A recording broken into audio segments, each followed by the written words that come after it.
Voilà. Voilà, donc effectivement, moi je travaille au service public de Wallonie dans la direction générale mobilité et infrastructure. Pour la petite histoire, cette direction générale résulte d'une fusion qui est intervenue il y a un peu plus d'un an entre l'ancienne direction des routes et des bâtiments et l'ancienne direction mobilité et voies hydrauliques. Et le fait de l'avoir intitulé non pas SPOE infrastructure et mobilité, mais SPOE mobilité et infrastructure, en soi est déjà un petit signal sur le fait que je pense qu'aujourd'hui tout le monde, enfin on n'est plus dans l'état d'esprit du tout au béton ou du tout à la voiture d'il y a 25-30 ans, même si le travail à faire reste évidemment considérable. Alors, peut-être rapidement, vous expliquer ce qu'est un plan urbain de mobilité.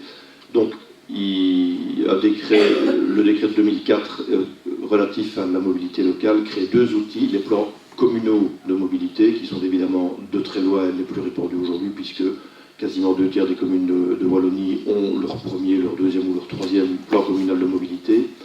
Mais ce décret a aussi créé un outil relatif aux agglomérations urbaines, puisqu'il est évident, et je pense que Liège est sans doute l'exemple le plus frappant à cet égard, il est évident que dans les agglomérations urbaines, gérer la mobilité à l'échelon uniquement communal ne peut pas fonctionner, ne peut pas donner des résultats suffisamment importants.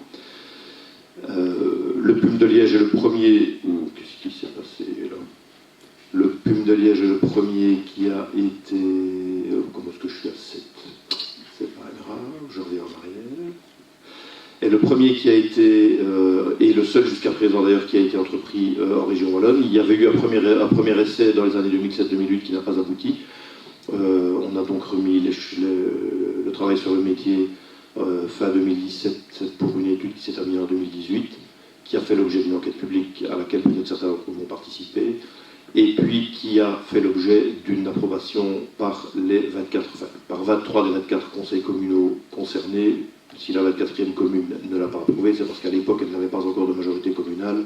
Donc on peut dire que jusqu'à à la fin du processus, c'est-à-dire l'adoption définitive par le gouvernement au mois de mai de cette année, on peut dire que c'est un document qui a quand même qui a bien mûri et qui fait l'objet de beaucoup d'attention et de beaucoup de soutien, même si bien entendu ces différentes étapes d'enquête et de débat dans les conseils communaux ont amené à des modifications. C'est bien à ça que ça sert. Alors, très rapidement, un portrait de territoire, mais je ne vais pas m'apesantir là-dessus, puisque vous êtes tous, j'imagine, des Liégeois ou des grands Liégeois, appelons ça comme on veut.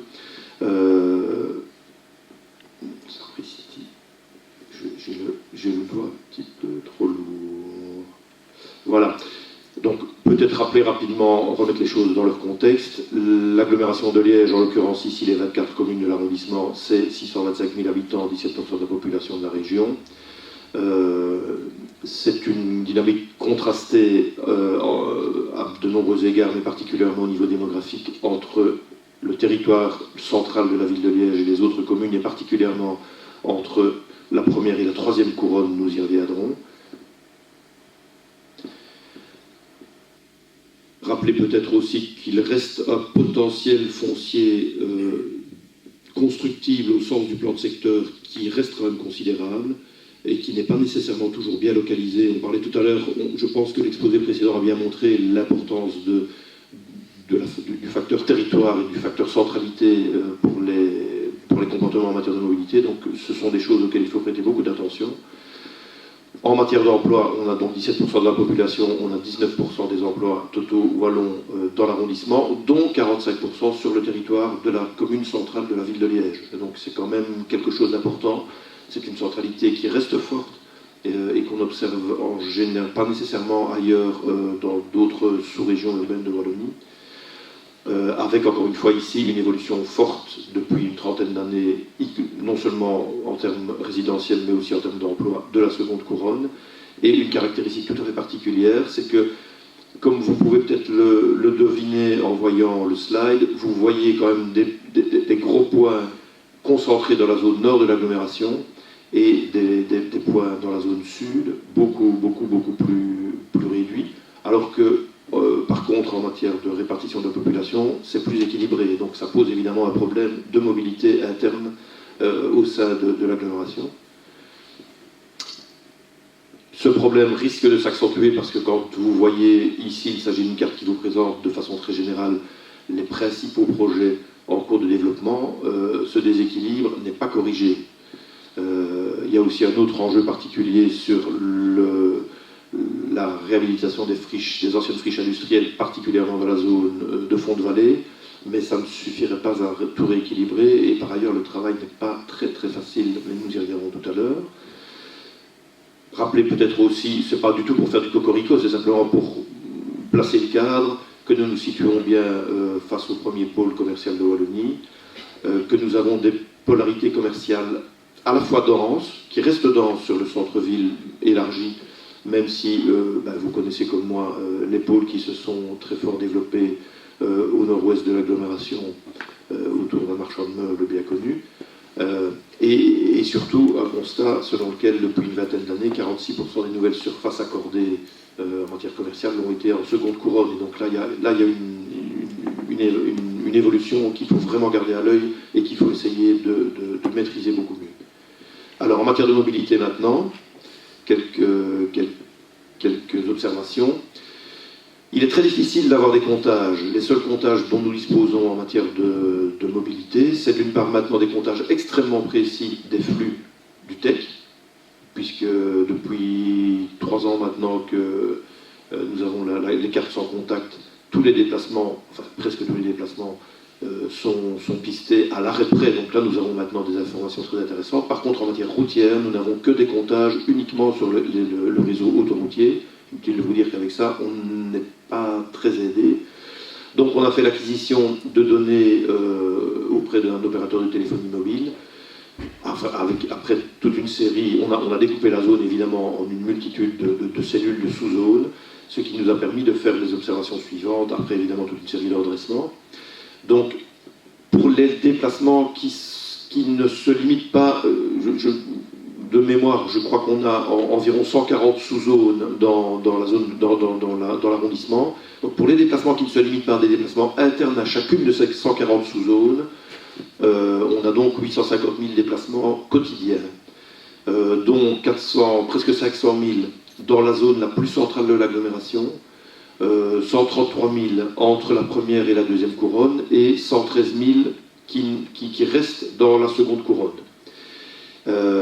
Et par ailleurs, puisqu'on a acquis ces données à l'échelle de la province, on constate que 85% des déplacements à l'échelle de la province de Liège se font en lien avec l'arrondissement de Liège. Donc ça confirme vraiment qu'on a affaire à une très forte polarité.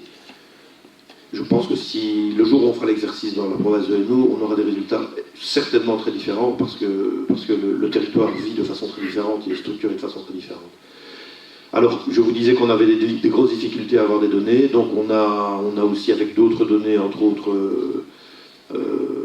en les complétant entre autres de données grâce aux données du péage autoroutier pour les camions, on a pu faire une évaluation des flux de transit à travers l'arrondissement et des flux internes en matière routière. Je vous passe les détails, mais voilà, vous voyez qu'on a sur le ring nord, c'est-à-dire l'autoroute qui part de Barchon et qui va d'une part vers Bruxelles, d'autre part vers Namur, c'est ça qu'on appelle le ring nord. On a quand même 36% de trafic de transit, ce qui n'est pas vraiment étonnant, parce que c'est un axe dont c'est une des finalités importantes. 41% d'échanges, c'est-à-dire des déplacements venant de l'extérieur et qui se dirigent vers l'arrondissement, et 23% seulement, entre guillemets, de trafic intra-agglomération. Il s'agit bien ici de trafic routier, puisqu'on parle de l'autoroute. Les chiffres ici, je ne vais pas vous les détailler, je pense que ce n'est pas la peine. C'est juste pour attirer votre attention sur le fait que le barreau nord, nous le voyons, vous le voyez d'est en ouest. Pourquoi est-il surligné en rouge? C'est parce qu'il est en état de saturation quasiment chronique. Donc on a quand même entre 115 et 125 000 équivalents voitures tous les jours sur cette infrastructure, et ce n'est pas pour rien. Si pour l'instant c'est aggravé momentanément par les travaux de mise à 4 voies d'une partie, c'est parce que malheureusement il faut passer par là, aussi pour des raisons de sécurité, là en l'occurrence, puisqu'on a des entrecroisements extrêmement pénibles et souvent facteurs d'accident. Vous voyez aussi que la descente depuis le ring nord vers le centre-ville de Liège via le tunnel de Cointe est aussi en situation de difficulté en termes de capacité. Alors ceci est une petite carte, cette fois-ci à l'échelle de la province, qui vous montre très schématiquement que le taux de motorisation est très élevé dans les zones rurales et est moins élevé dans les fonds de vallée, très schématiquement, et est évidemment le moins élevé dans les zones les plus urbanisées.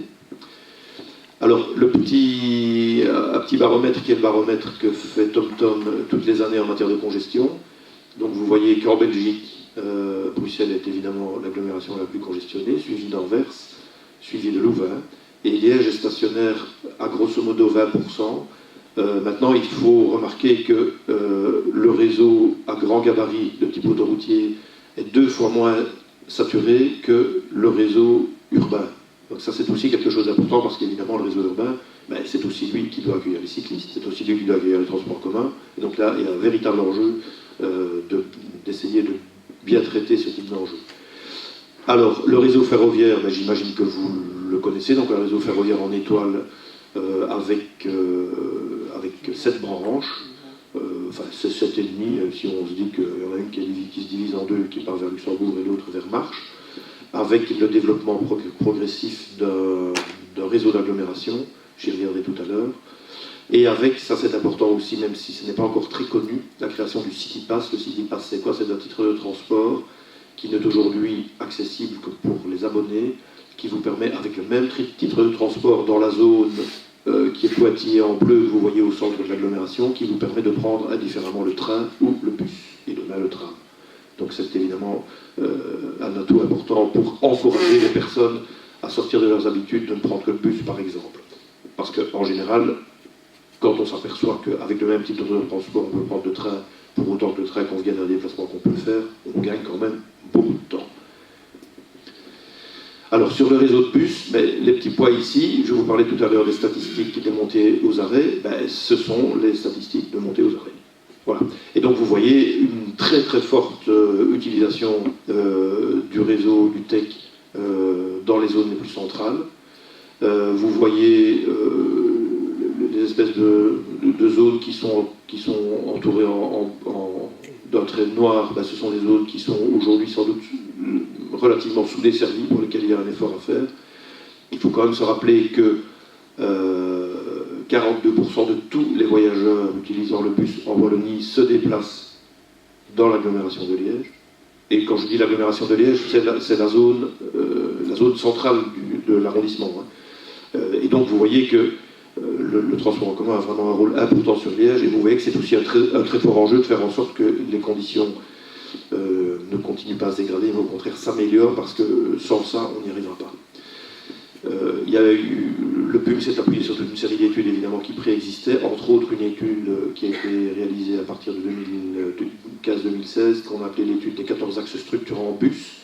Donc vous voyez sur le schéma ici le futur axe de tram en rose, et les principaux axes de bus qu'on a, sur lesquels on a étudié de façon très fine les vitesses commerciales qui sont observées. Plus c'est vert foncé, plus les bus roulent vite, plus c'est orange ou rouge, et plus les bus sont bloqués dans la circulation. Donc c'est évidemment un indice important pour se donner une idée des lieux sur lesquels intervenir prioritairement.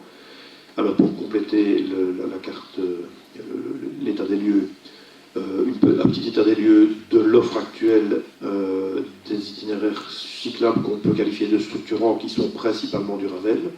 Vous voyez qu'il reste des trous, même s'il y a déjà une certaine densité, je dis bien une certaine densité, pas une densité certaine, il reste des trous, mais on sait aussi qu'on peut s'appuyer là-dessus pour aller plus loin. Et une dernière petite statistique, on parlait tout à l'heure de l'usage du vélo qui stagne au niveau de la Wallonie.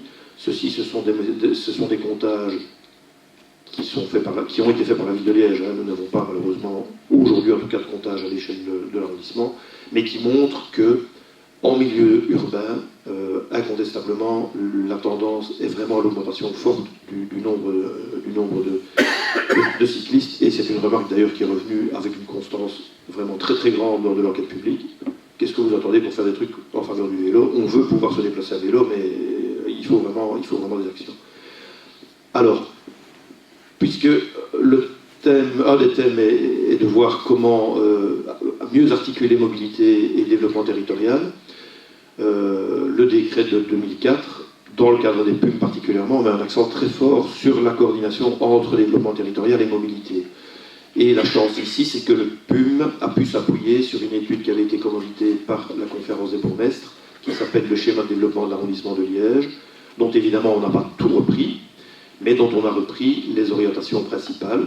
Le gros avantage, c'est que le document qu'est le PUM ayant un statut juridique, ça permet de donner à certaines des ambitions les plus fortes du schéma de développement de l'arrondissement de Liège, qui n'a pas de statut juridique, qui était une initiative tout à fait bienvenue, mais sans statut juridique de la conférence des bourgmestres, ça permet de donner quand même un statut un petit peu plus fort à ces ambitions. Alors, la première de ces ambitions, elle porte sur le logement. L'ambition, c'est de faire en sorte que d'ici à 2030, le développement de l'habitat soit équilibré entre, d'une part, plus 15 000 logements sur le territoire de la ville, plus 15 000 logements dans les communes de première couronne, et plus 15 000 dans les communes de deuxième couronne. Si on ne faisait rien, je crois que je ne caricaturerais pas beaucoup en disant qu'on aurait plus 40 000 dans les communes de deuxième couronne, plus 2 000 et plus 2 000 dans la deuxième et plus 3 000 dans la première. Donc ça paraît peut-être peu ambitieux, mais en fait ce l'est beaucoup. Ce l'est beaucoup parce que ça veut dire qu'il faut changer d'état d'esprit dans les communes dans lesquelles il y a des efforts à faire, et particulièrement dans les zones denses, parce que c'est pas facile de faire accepter des projets et de concevoir des projets adaptés. Et c'est parfois difficile pour des communes périphériques qui croulent sous les projets et qui doivent dire aux promoteurs: ah non, désolé, on n'en veut plus. Et même juridiquement, c'est difficile, hein, parce que quelque chose qui est constructible est constructible. Donc vous voyez que, voilà. Deuxième ambition importante, le commerce. L'ambition, c'est de faire en sorte que d'ici à 2035, il n'y ait que 85 000 m² d'implantation commerciale nouvelle. D'ici à 2035, pour vous donner une idée, 85 000 m² de surface commerciale, c'est l'équivalent de toute la zone Cora. Tout ça pour 24 communes. Je pense que tout le monde a bien... Quand on en discute, tout le monde est bien conscient qu'il faut arrêter de faire n'importe quoi, mais quand les projets viennent, c'est toujours plus difficile de dire non. Troisième ambition, je l'évoquais rapidement tout à l'heure, c'est le recyclage des friches, et particulièrement des grosses friches situées, et en général assez accessibles, situées en fond de vallée, avec l'énorme difficulté qu'évidemment, très souvent, ces friches sont lourdement polluées et donc ont un coût de réhabilitation assez élevé. Donc ça peut paraître aussi relativement peu ambitieux de se dire qu'on réhabilite 30 hectares par an. Dans les faits, c'est loin d'être évident. Et quatrième ambition, qui elle est plus récente et plus novatrice, c'est promouvoir l'agriculture de proximité et faire en sorte de sauvegarder un maximum d'espaces agricoles ou à finalité agricole dans l'ensemble de l'agglomération, promouvoir les circuits courts, etc. Et j'en reviens alors aux deux ambitions en matière de mobilité. La première, c'est simplement la reprise d'une ambition que s'est fixée la région en 2017 qui s'appelle la vision FAST. Et donc vous voyez qu'ici, la voiture n'est plus en bleu, ici elle est en gris foncé ou en gris clair. Et donc l'ambition, ça ce sont des chiffres à l'échelle globale de la région, c'est de passer de 80% de part modale de la voiture exprimée en kilomètres parcourus de 2014 à 35 plus 28. Et d'augmenter de façon importante la part du train en bleu de 9 à 16%, la part du bus de 7 à 11%, la part du vélo de 1 à 5%, et les distances parcourues à pied de 3 à 5%. Donc vous avez bien lu, à l'échelle de la région wallonne, faire 500% par exemple de plus en matière de vélo. On a vu tout à l'heure que c'est pas évident, hein, quand on voit les tendances à long terme. Et alors dernière ambition, c'est aussi viser une stratégie qui... C'est vrai qu'il y a, pendant de nombreuses années, on a beaucoup visé plutôt le centre de l'agglomération de façon tout à fait justifiée, parce qu'il fallait que le cœur de l'agglomération puisse rejouer à nouveau son rôle moteur. Maintenant, il est temps sans doute de rééquilibrer un petit peu mieux la répartition des projets, de manière à ce que ça se répartisse de façon plus équilibrée sur le territoire. Les vocations territoriales, ben, je ne vais pas m'apesantir là-dessus, mais vous voyez intuitivement, d'après les couleurs utilisées, ben, elles sont traditionnelles. Hein. On voit les zones qui sont les plus densifiées, on voit en mauve les zones à finalité économique, on voit en vert les zones à finalité plutôt naturelle. Enfin voilà, ça c'est.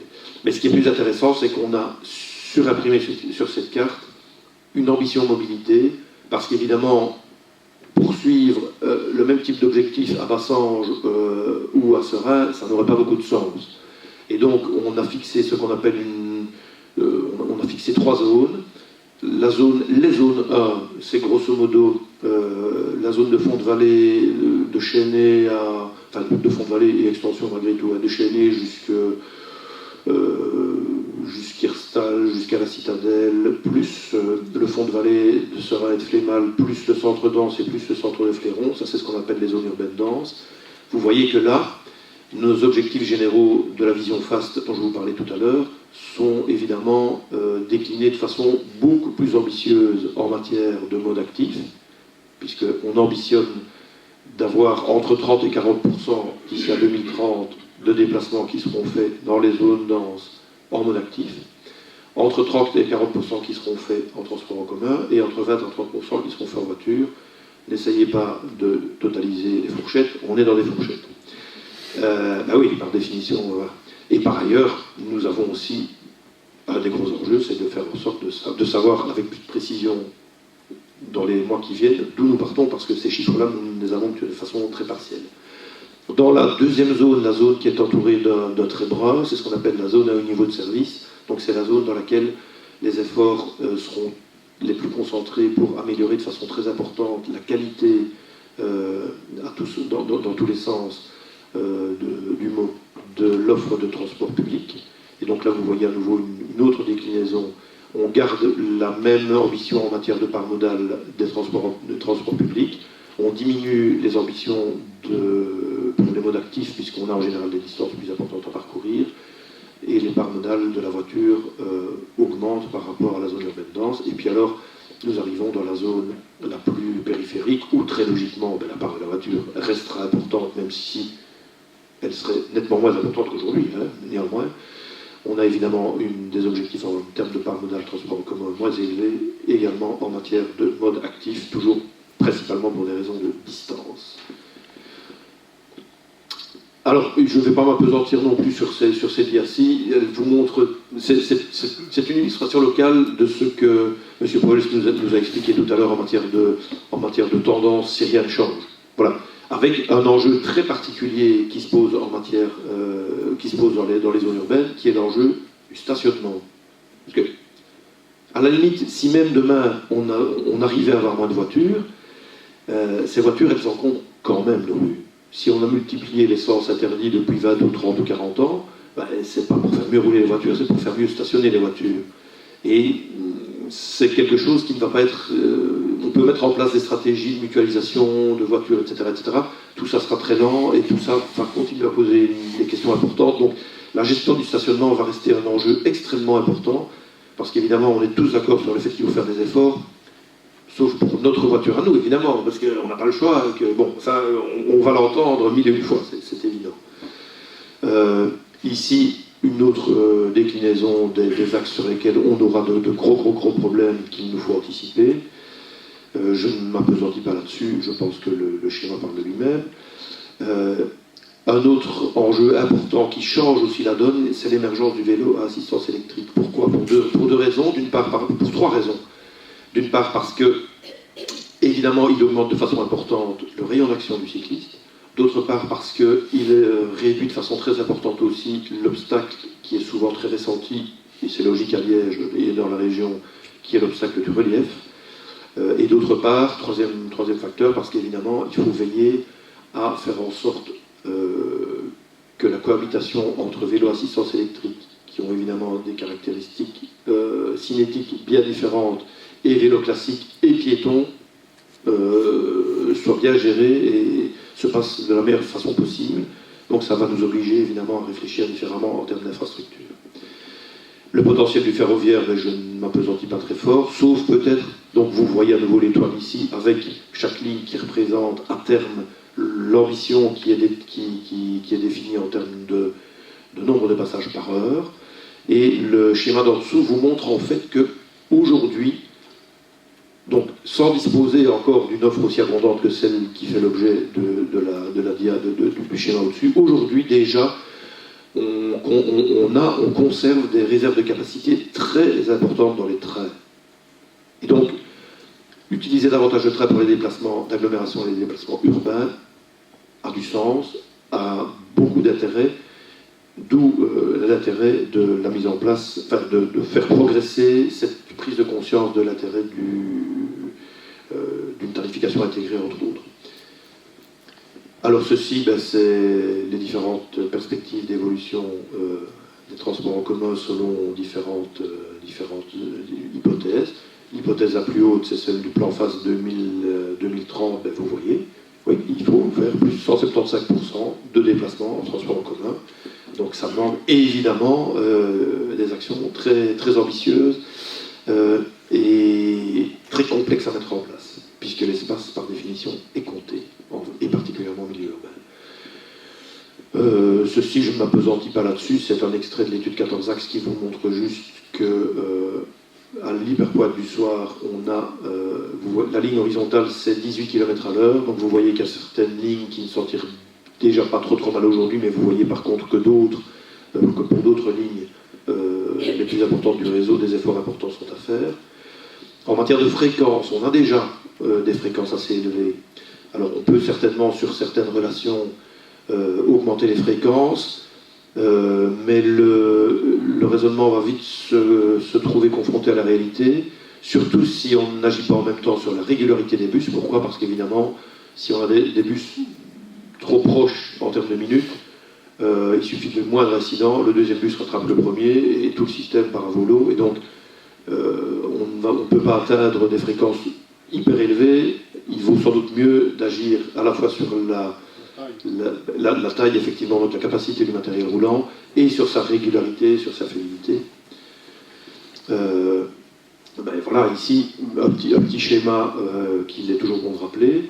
S'il y a une diminution de la fiabilité, ce qui globalement reste malheureusement la tendance aujourd'hui, malgré le fait qu'on a déjà un nombre non négligeable de sites propres et de bus, mais il reste beaucoup de difficultés, on l'a vu tout à l'heure, lorsque je vous ai montré la carte issue de l'étude 14 axes. Qu'est-ce qui se passe ? On a une diminution progressive de la vitesse commerciale des bus. Qu'est-ce qu'on fait face à ça ? Est-ce qu'on agit ? Donc, diminuer la vitesse commerciale des bus, ça veut dire que globalement, la capacité de transport du système diminue. Donc, qu'est-ce qu'on fait ? Est-ce qu'on injecte des bus supplémentaires qui sont eux-mêmes perdus dans les embouteillages et qui coûtent cher ? Est-ce qu'on diminue la fréquence de manière... Ça, ce sont deux mauvaises choses, avec le cercle vicieux bien connu, qui malheureusement n'est pas encore enrayé aujourd'hui.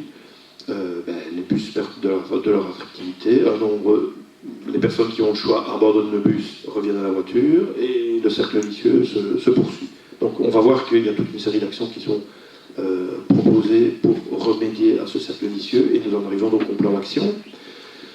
L'aménagement du territoire, je reviens avec évidemment cette coordination beaucoup plus forte à mettre en place demain entre aménagement du territoire et mobilité. On parlait tout à l'heure, effectivement, M. Powell nous parlait d'actions en matière de management de la mobilité. Donc ça, c'est la première série d'actions et de mesures qui figurent dans le plan urbain de mobilité. Ça peut aller... Ce ne sont pas nécessairement des choses qui coûtent très cher, mais ce sont des actions qui portent vraiment sur les comportements et qui, à ce titre-là, sont importantes. Ça peut être décaler les horaires, ça peut être effectivement promouvoir le télétravail, ça peut être informer les voyageurs sur le fait que parfois, quand on a la possibilité décaler son trajet d'un quart d'heure, de 20 minutes, de 25 minutes, ça change tout, parce qu'on s'épargne l'hyperpointe. C'est la promotion des titres multitransports, j'en parlais tout à l'heure, c'est le développement d'autopartage. Voilà, il y a toute une série d'actions de ce type-là qui sont évoquées, qui sont prévues dans le PUB, mais dont la mise en œuvre requiert en fait beaucoup de ressources humaines. Le deuxième angle d'action, c'est évidemment la promotion de la mobilité piétonne, de la micro-mobilité, puisque à la base, nous sommes tous piétons.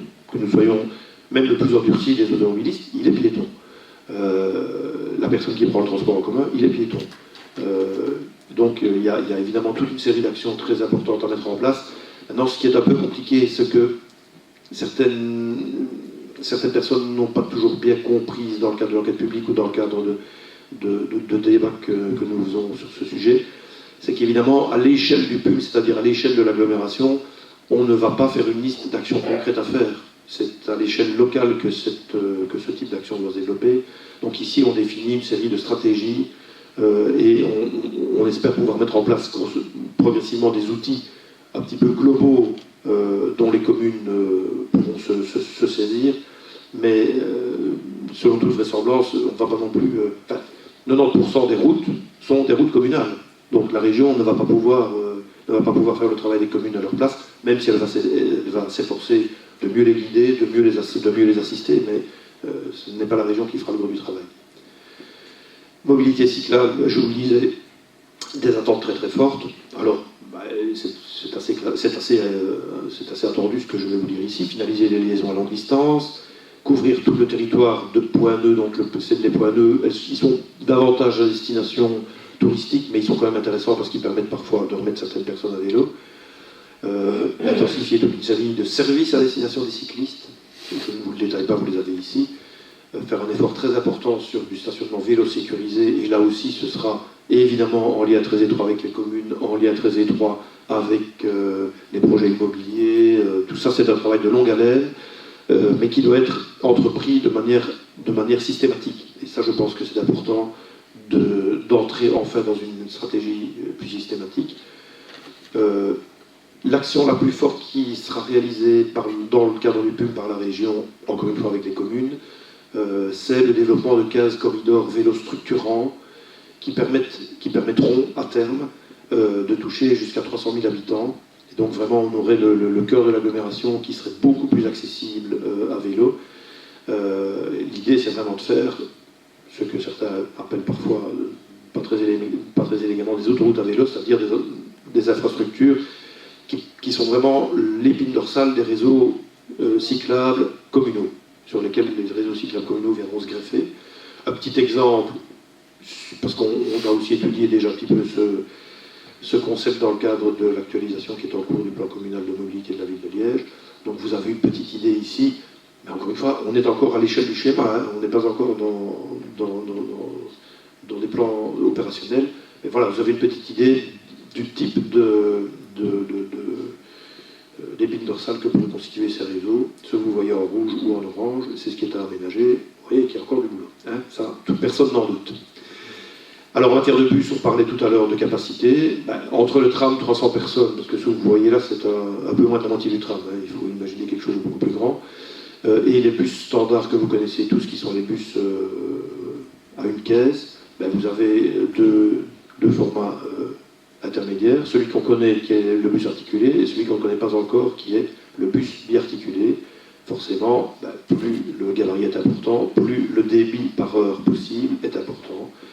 Et donc, une des actions du PUM est de faire en sorte que sur un certain nombre des axes structurants en bus, on aboutisse, est-ce que c'est ce modèle-là, je n'en sais rien, mais on aboutisse en tout cas à ce qu'on appelle du bus à haut niveau de service. On va essayer de lui trouver un nom plus sexy, parce que c'est quand même très technique, mais voilà, l'idée c'est, entre guillemets, de faire presque du tram sur pneus, pas avec la capacité du tram, mais avec beaucoup plus de capacité que les bus actuels, et du très qualitatif.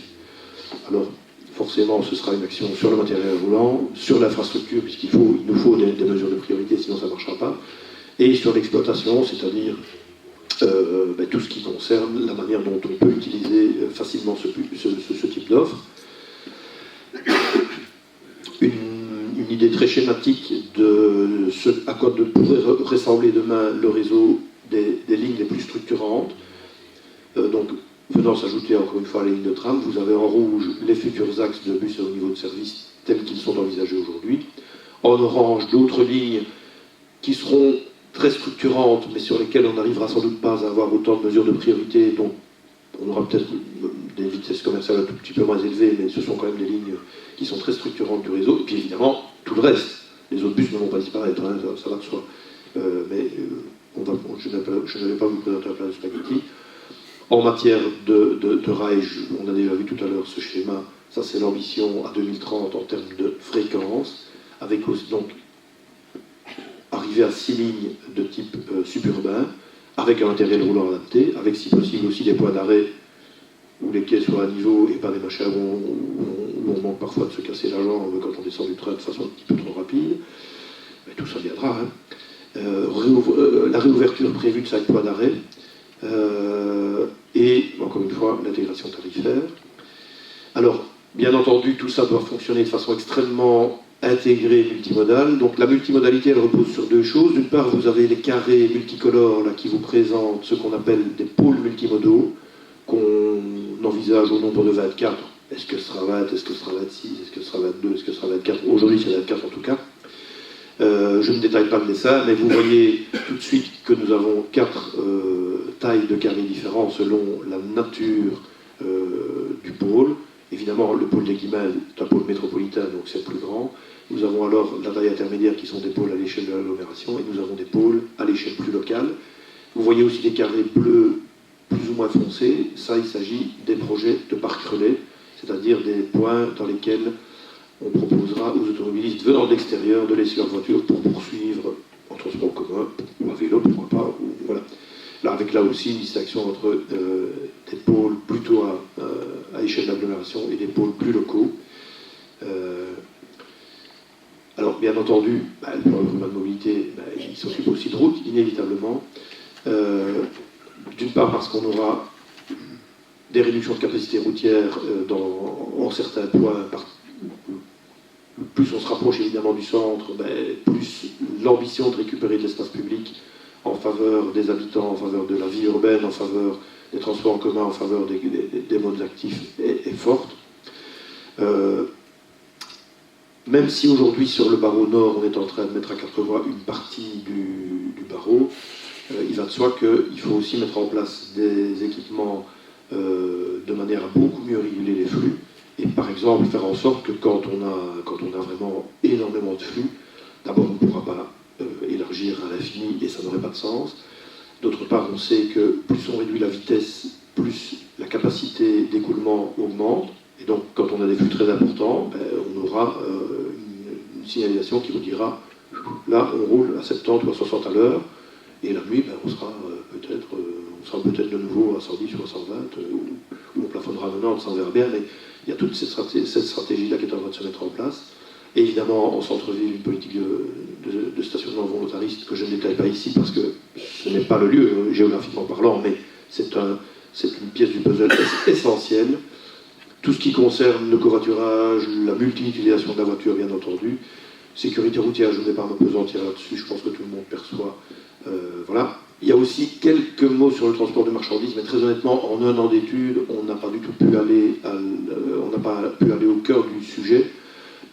Et par ailleurs, une bonne partie des enjeux dépasse nettement l'échelle géographique de l'arrondissement. Donc, on va sans doute approfondir cette dimension d'ici à 2030, mais pour l'instant, en tout cas, ça reste partiel. Et donc, pour illustrer peut-être, encore une fois, ce lien entre territoire et mobilité, donc, toutes les actions qui ont été déclinées en zone levier, avec le premier schéma à gauche qui vous montre des zones levier qui ont été définies à dessein en concernant au moins 2 ou 3 communes, de manière à obliger les communes à collaborer, et en général, elles l'ont bien compris. Hein.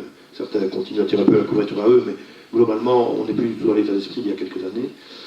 Vous avez ensuite, autour des points d'arrêt ferroviaires, des disques, entre guillemets, dans lesquels il est intéressant, et ça a du sens, d'intensifier l'urbanisation. Puis vous voyez ici un petit extrait, je réplique évidemment, du schéma d'arrondissement, de développement d'arrondissement de Liège. Ça, c'est la vision plutôt en matière territoriale. Et sur chacune de ces zones leviers, on a complété ces orientations territoire par des orientations mobilité. Donc vous voyez ici sur la même zone, à savoir la vallée de la Vesdre et la vallée de l'Ourthe et le début du confluent. Vous avez ici toute une série que je ne vais pas détailler parce que nous n'avons pas le temps et que ce n'est pas le moment. Vous avez ici la déclinaison des priorités en matière mobilité. la même chose sur la vallée cérésienne. Et vous avez ce tableau évidemment totalement illisible à l'écran qui vous montre les 45 actions qui sont à mettre en œuvre, qui seront à mettre en œuvre d'ici à 2030 dans le cadre de la mise en œuvre du PUM. Donc vous voyez que le travail ne manque pas. Et j'espère évidemment être épaulé par des collègues pour le faire, parce que sinon tout seul, je n'y arriverai pas. Voilà, merci de votre attention.